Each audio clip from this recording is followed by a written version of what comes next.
Good evening, everyone. So I guess disclaimer, if you are having a hard time with hard feelings, this might not be the video for you. Because I often think, because you guys, if you follow me, I talk about emotions and stuff like that, and I often think it's a good idea to share when I'm in the middle of something. This is usually after the thing is passed, but I'm really deep in the middle of something right now, and so I'm gonna share. So what made me want to share was I had a thought, and I love that my mind now has gotten so much better at flipping the script on me, even when I start to think in the old way. So I was like, man, that's such a, life's throwing me a curveball. And I was like, well, maybe not. Maybe that curveball is a learning curve. So my last big post was I had 2 car accidents in the span of 10 days. My mom is still in the hospital. During the first few days she was there, it was rough. She had to be intubated. Well, she didn't have to, but like without having some directive, it was like looking at what was going on with her, and it was like, I think this would be the best thing, so let's do it. She was extubated like 36 hours later, which is really good. And even she's still there. It's been like 2.5 weeks, and she's so much physical improvement she's showing, like tremendous. But there's still some things that are, not quite what we would like. And, considering that my mom was not mobile, and I mean not able to get out of the bed by herself for a large part of 20 years, that her physical improvement that she's shown in the past 2 weeks is just, it's amazing. It's absolutely amazing. But I am exhausted.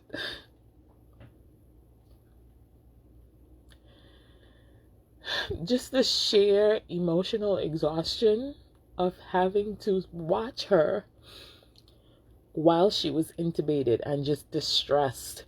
They try to sedate you, but I guess she wasn't sedated enough. And having to be the person they call to make that decision. Yeah, it's existential crisis worthy. And then, as much as she's doing physically better, today was like, which she said before, but today she was like, I just want to go home. Let me spend my time with my family. She's just like ready to make her exit. Whether it's 5 days from now or 5 years from now, we don't know. But she's just, which is, that's the good part, right? Because I just wanted her to be, seeing her so exasperated, I just wanted her to be calm through this experience. And that she is so peaceful about it, I can't ask for anything else. I mean, except for her to like be here for forever, but we know, right? We live in a tangible world where things don't last forever. The thing is though, like, I cannot imagine how she's feeling, the state that her body is in, and that her mind, her memory is so foggy now. Like, my mom was always the sharpest mind in the room at 75, right? Always the sharp. Like, ask her where things are, she knows, she remembers details from forever. This thing cost me 25 cents. Like, she sharp memory. So I just can't, like, it pains me to just even imagine how she feels, right? My body's failing me, my mind is failing me. And if you know my mom, you know that my mom is everyone's mom. Like, all my friends love my mother, and my mom, she's like a mom to all of my friends. all of my siblings' friends, like even like my brother's army buddies. That's my mom. I don't think I lie or exaggerate when I say I have the best mom. So it's been just really, really, really tough.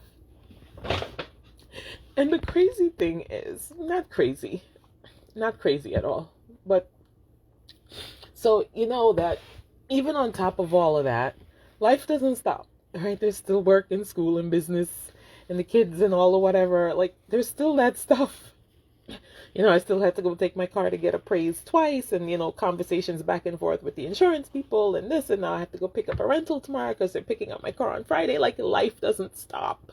Life doesn't stop on top of all of these hard things. And there are so many amazing things happening in my life. Even just the process with my whole car and the accidents, and all of that. So easy. So pleasant, the people I'm dealing with. Like, just easy and amazing and smooth. So many amazing things. And amazing, even like, if you've been following my journey for the past couple of years, amazing.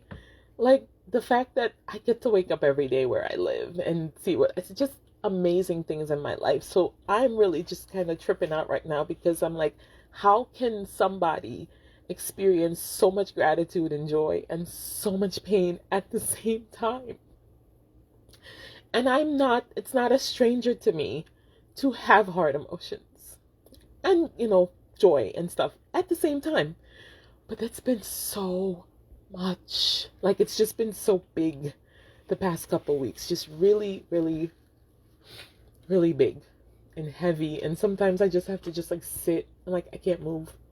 Because I can't move. It's like I just have to sit there and feel what I feel in my body. And that's that. Right? So some of the thoughts actually I had this past week, I was like, I asked life for bigger things. I followed my heart's desire. I'm heeding my desire and asking for the more of the things I want in life. I want more love, more fun, more travel, more success, more health. I just want more, right? Why not? Like, we're here to enjoy this life, so why not? And I feel like these really hard moments are giving me the opportunity to practice holding that more, for holding the more emotions, the more space, the more compassion, the more shared humanity, the more presence, just me being more present in my life. This is the opportunity for me to practice that, to practice being the Rowan with the bigger life. And if that makes no sense to you, how many stories have we heard of people who have won big lottery jackpots and then lost it just like that? Right? We have to be the person with the thing we want, right? We desire the things we desire because we think we will have a certain feeling when we have them. And that's not wrong or right. It's not. It just is. That's how we're wired. We're wired to desire things. We're wired. We're feeling beings. That's what we are. We are feeling beings that think. And when we want something, it's because we think it will feel a certain way to us. So it really is all about the journey to the thing, which is really the journey to who we will be with the thing we desire. It still comes back to us, who we are inside. That's the journey. That is the journey. Like I said, we are humans. We are feeling beings that think. And so being emotional is not a good or bad thing. It's just how we are. It's who we are. Every decision we make and every action we take, it's because we think it will lead us someplace that feels good. Even when we choose to do things that are hard or things we don't like, we do it because we think we will end up somewhere at some point in time with something that feels good. So, since we are emotional beings, I want to propose that we follow our emotions, that we do follow our feelings, that we listen to them, we tune into them. Good, bad, hard, easy, fun, all of them, right? That moment when you're like, I just feel this is the right thing to do. I can't explain it, but I feel this is the right thing to do. Yes, that is the right thing for you to do in that moment, with the knowledge you have, with the outcome that you want, because that's what's coming from inside you. Also to say, we are not our feelings. We are feeling beings that think. We are not our feelings. Feelings pass. Feelings change. That doesn't make them fickle or pointless or have no worth or value in our life, right? But for the hard things, the things that feel heavy, the things that make me reach for the box of tissue, right? They're not there as something good or bad. They are there to let us know whether we're, they're just there to give us awareness. And I want to say to remind us that they change, they pass. They only pass when we allow them. When we fight them, they hang around. So we have to be aware, we've got to be present. We have to allow all of the feelings. The joy too, because we're, us humans, we're really, really great. I like the term Brene uses, foreboding joy.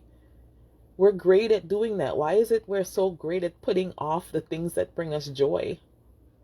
Just smile for no reason. That's perfectly fine. Perfectly fine to smile and laugh for no reason. It's perfectly fine to smile and laugh in the middle of hard things if that's what you feel. So, I had a little story about emotions, right? I would say I remember in my early 20s when life got really challenging for me. And I was really trying to do all the things, work, school, church, family, being everything for everybody, and still trying to be something for myself. I was burned out and overwhelmed.